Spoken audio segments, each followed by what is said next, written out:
ce paysage parsemé de puits noirs, règne la mort. Un ânier nous conduit. Nous sommes dans l'est du Maroc. Les collines autour de la ville de Gerada sont trouées d'exploitations minières artisanales et non sécurisées. Chez les mineurs, c'est la colère. Les accidents se multiplient, les réseaux mafieux font pression sur les prix, les autorités locales ferment les yeux sur les conditions de travail catastrophiques. Officiellement, les mines de charbon sont fermées depuis une décennie, mais ici, autour de Gerada, l'activité minière illégale n'a pas cessé. Au pied de la colline mortelle, Meymoun nous dresse un bilan des accidents. En 15 jours, il y a eu 3 morts, un pied écrasé, une autre jambe pareille. En tout, ça fait 3 morts et 2 victimes avec des fractures aux jambes. Nous n'avons pas d'autre choix pour travailler. C'est mort ici. Les gens sont fatigués, crevés. Les conditions de travail ici sont moyenâgeuses. Les mineurs n'ont que leurs mains, une corde, un vieux pneu qui sert de récipient et leurs muscles pour extraire l'anthracite. Combien de personnes mettent leur vie en danger ici? Les mineurs estiment qu'entre 1000 et 3000 personnes gagnent leur vie avec cette activité illégale. Les puits descendent jusqu'à 30 mètres de profondeur.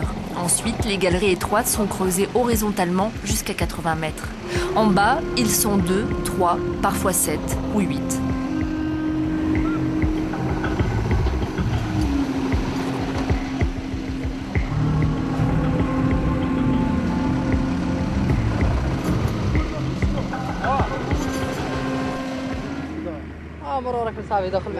On s'aventure avec les copains dans les galeries. La seule sécurité que tu as, c'est ton courage. Là-dedans, tu rampes sur tes épaules. Dans les galeries en bas, la hauteur est d'à peine 45 cm. Le tronc d'arbre, vous le prenez comme ça. Là, je le touche. Et là, je touche. La hauteur de la galerie, c'est ça. Nous sommes obligés de faire attention en utilisant ce tronc d'arbre. Il faut le mettre à un endroit très précis, pas trop à droite, pas trop à gauche. Si tu le mets un peu trop incliné, ça peut glisser, ça peut s'écrouler. La sécurité, ça dépend de Dieu. Si ça s'effondre sur ta tête, c'est fini. Si ça s'effondre un peu plus loin, eh ben t'es sauvé.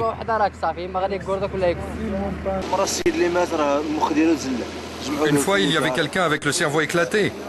On l'a pris comme ça, on l'a mis dans un sac, on l'a recousu et on l'a enterré. Ceux qui ne meurent pas en bas meurent en haut. Les mineurs souffrent de silicose, une maladie pulmonaire due à la poussière de silice et responsable d'une lente et douloureuse agonie. Pour assurer un minimum d'oxygène, le chef d'équipe surveille un compresseur qui pompe de l'air grâce à des tuyaux d'arrosage. Au fur et à mesure qu'ils avancent, leur respiration se coupe et ils ne peuvent plus avancer. Alors ils font demi-tour parce qu'il n'y a plus d'oxygène. Mais avec le compresseur, nous pouvons leur envoyer un peu d'air. C'est la machine là qui le fait, le compresseur. C'est difficile de respirer en bas, c'est l'enfer, parce qu'il y a aussi des gaz toxiques qui t'étouffent. Selon les mineurs, la production totale peut dépasser 100 tonnes par jour. Elle est revendue aux briqueteries, aux fours, aux hammams. Les principaux acheteurs se trouvent dans les villes de la région. Quelques camions, cependant, font la route jusqu'à Casablanca, 650 km plus loin, pour écouler le charbon. Idriss est un miraculé. Il a survécu à un grave accident et il a dû avancer des frais médicaux. Officiellement, il était remboursé par la sécurité sociale. Dans les faits, il n'a jamais vu l'argent. Ceux qui contrôlent le business du charbon ont empoché le remboursement. J'étais en train de creuser et la montagne s'est effondrée. On m'a transporté à Oujda. L'opération a coûté cher, 500 €. Avec les médicaments et la broche, j'ai dû avancer au total 900 €. Gerada est située près de la frontière algérienne. C'est une ville qui doit son existence à l'ancienne mine, appelée autrefois la capitale de l'anthracite. Mais la centrale électrique de Gerada fonctionne avec du charbon provenant d'Afrique du Sud. C'est une question de rentabilité. Les mines de charbon locales, découvertes en 1927, sont épuisées. C'est pour cela qu'en 2001, elles ont été fermées. Plusieurs milliers d'ouvriers se sont retrouvés sans emploi. La région souffre du chômage. Les possibilités de décrocher un autre boulot sont limitées pour les anciens mineurs ou pour les jeunes non qualifiés.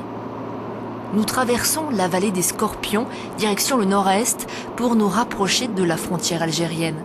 La pauvreté et les problèmes économiques de cette zone ont transformé la région frontalière en Eldorado de la contrebande. Alcool, migrants illégaux et surtout l'essence. Résultat, les stations sont fermées ou peu fréquentées. Ici, tout le monde fait le plein sur le bord de la route. Les bidons d'essence traversent la frontière dans des voitures trafiquées. En cas de contrôle de police, l'affaire se règle souvent à l'amiable avec un bakchich. Retour à Gerada.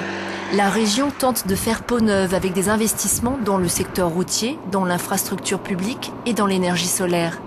Mais la construction d'une centrale thermosolaire n'a pas créé beaucoup d'emplois. Les mineurs de Gerada laisseraient descendre dans les mines des adolescents. Sur place, nous croisons un jeune garçon, mais un mineur adulte l'éloigne de la caméra. Nous parlons avec Mohamed et Hicham.